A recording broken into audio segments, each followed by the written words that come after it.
Վարդագուհին Փարանձեմն է։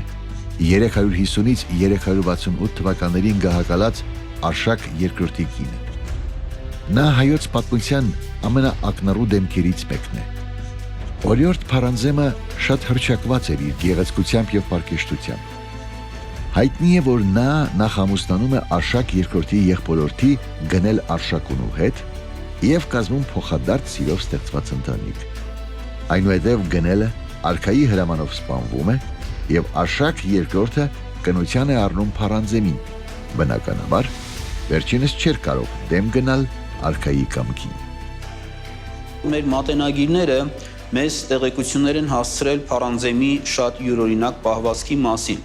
Նա նախ սգում էր իր ամուսնուն և հանդիմանում էր Արշակին։ Եվ ինչպես մատենագիրներն են ասում, ինչքան Արշակը փորձում էր հաճոյանալ նրան, սիրելով նրան, նա այնքան ավելի ատում էր և շարունակ հանդիմանում էր Արշակ II-ին։ Սա ցույց է տալիս նրա բավականին հզոր անհատականություն լինելը։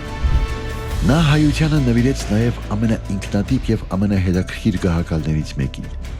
Պապ թագավորին։ Փարանձեմն իր հզորությունը դրսևորեց նաև այն ժամանակ, երբ ամուսինը Արշակ II արքան գերվեց և փակվեց անհուշ բերդում։